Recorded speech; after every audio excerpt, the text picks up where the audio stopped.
کهانه په سٹارټ کې مونږ جیکی او ټي ډي نو چې دوی دواړه د هسپتال د سکیورټي ګارد نه تښتي او په دغه هسپتال کې د لی په فیملی کې یو ماشوم پیدا شي او دا فیملی ډېره مالداره وي او په دغه وخت کې د میکس په نوم یو سړی راشي او هغه ماشوم د مور نه واخلي او د هغه ماشوم مور ته وایي چې دا زما زوی دی دا د لی زوی نه دی په اصل کې میکس د دې ماشوم د مور زوړ بوای فرینډ دی میکس هغه ماشوم او د هغه مور د تختولو کوشش کوي خو ګارډز هم جیکی او ټي ډي پرېږدي او په میکس پسې ولګي نو میکس د سیړو په منځ کې پساو شي نو ګارډز میکس نیولو ولایي نو میکس د ماشوم سره ښکته غوځار شي خو جیکی ماشوم بچ کې او میکس مړ شي او د دې وخت نه د فایدې اخیستو سره جیکی او ټي ډي د هسپتال نه وځي او خپل د بوس په ګاډي کې کینی او وتښتي د دې نه بعد مونږ د دیو درې وانه په باره کې اینو چې جیکی د تاش په دنیا کې غر کی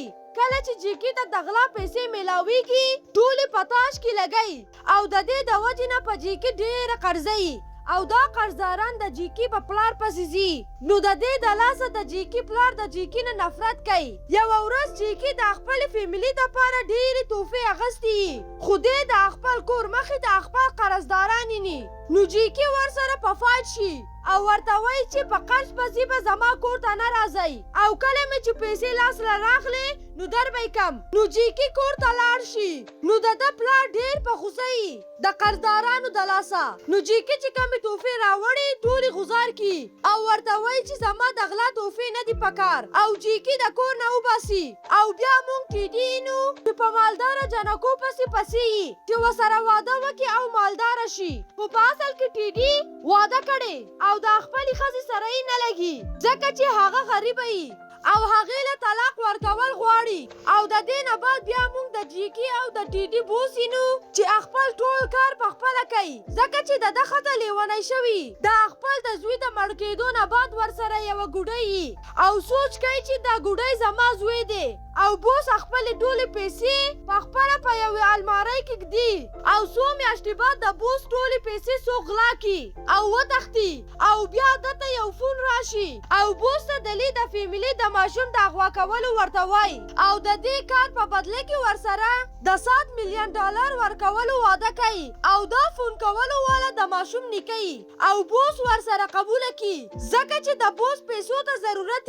او کله چې دا خبره جیکی او ټي ډي ته وکړي نو جیکی او ټي ډي هم د دې کار دپاره تیار شي خو جیکی او ټي ډي ته دا پته نه وي چې دې پیر له غلا نه ماشوم اغوا کول دي او کله چې دوی درې وانه د لی کور ته راشي نو بوس ماشوم راواخلي او وتښتي نو په بوس پسې جیکی او ټي ډي هم په منډه لاړ شي او څنګه چې ګاډي ته ورسي نو جیکی بوس ته وایي چې دا ماشوم مونږ له واپس ورکول پکار دي او ماشوم نه اغوا کو نو بوس ورته وایي چې زما نه غلا شوې ده او پیسې را سره نشتي او پتا هم قرضه ده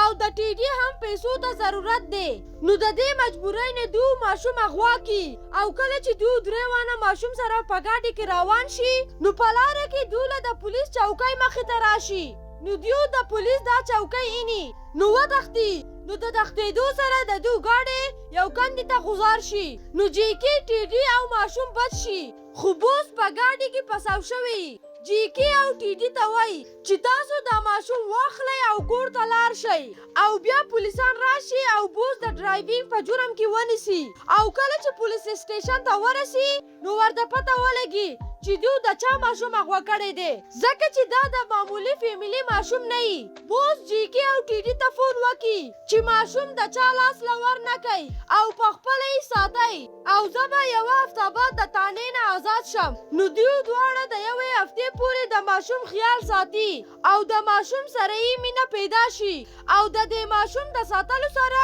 دوی ته د خپلو غلطیانو احساس وشي جیکی تاش کول پریږدي او ټي ډي ته هم دا احساس کیږي چې دا خپلې ښځې سره ښه نه دي کړي او بل طرف ته د ماشوم نیکه ډېر په غوسه وي ځکه چې هغه ته تر اوسه پورې ماشوم نه یې را رسېدلی نو د دې د وجې نه دی یو څو غونډګان د جیکی کور ته لیږي چې ماشوم دله راوړي خو د جیکی په کور کې پولیس او د جیکی قرضداران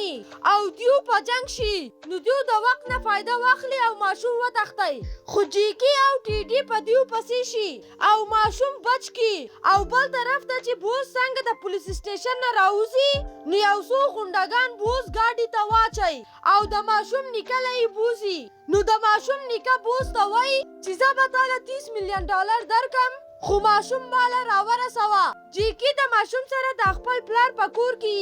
او جیکي یې چې ماشوم ناجوړه دی نو هسپتال ته یې بوزي نو هلته بوس او ټي ډي هم یې بوس ورته د $30 میلیون په باره کې وایي خو دلته جیکي او ټي ډي د پیسو په ځای د ماشوم په باره کې سوچ کوي چې موږ د پیسو په بدله کې ماشوم نه ورکو او مور پلار له به یې واپس ورکو ځکه چې هغوی ټول خراب کارونه پرېښي خو بیا هم دوی درې وانه مجبوره شي او ماشوم د هغه نیکه له ویسي او دوی ته پیسې میلاو شي. کله چې دوی واپس روان شي نو د ماشوم د جړا आवाज واوري ځکه چې د ماشوم نه ډاکټران اینه اخلي د اینې د ټیسټ دپاره چې د ماشوم نیکه یعنی د میکس پلار دا غواړي چې د اینې په ټیسټ کې دا پته ولګوي چې دا د میکس زوی دی که نه نو د جیک او ټي ډي نه د ماشوم جړا برداشت نشي او ماشوم د ډاکټرانو نه وتښتي او بل طرف ته بوس پیسې واخلي او وتښتي نو جیکي او ټي ډي ماشوم یو پارک ته بوزي او غونډګان هم پسې نو ټي ډي ماشوم په یو چله کې سملی او دوی دواړه غونډګانو سره په فایټ شي خو ناڅاپه ټي ډي اینی چې ماشوم د جلې نه په خپاړو راوځي نو ټي ډي پسې بره خیجي خو ماشوم د جلې نه ښکته ارتاو شي خو په آخر کې جیکي ورته راورسي او وی نیسي او په تښتېدو شي خو ناڅاپه جیکي اینی چې ټي ډي غونډګانو الټه ځوړند کړی دی او ډز پې کولو والی چې جیکي مجبوره شي او ماشوم د میکس پلار له ورکي خو دلته د میکس پلار ته د اینې په ټیسټ کې پته ولګي چې دا ماشوم د میکس زوی نه دی نو ده له ډېرې غوسه ورشي او ماشوم په یوې برخانې کې د خپل زوی سره یې سملی نو په دې کې جیکي او ټي ډي ته د ماشوم په باره کې پته ولګي نو دوی د غونډګانو سره په فایټ شي او ځان برفخانې ته ورسوي نو دوی د دوو غونډګانو سره په برفخانه کې پساو شي نو بیا هلته بوس د ایکسپیکټر مونږ سره راشي او برفخانه کولا وکړي خو دلته د ماشوم د زړه درزا ډېره کمه شوې نو جیکي او ټي ډي ماشوم د ګاډو ګیراج ته بوزي او د ګاډي بیټري راوباسي او ماشوم له په سینه کې شاټونه ورکوي خو ماشوم ورسره ښه نه شي د دې نه بعد پولیسان راشي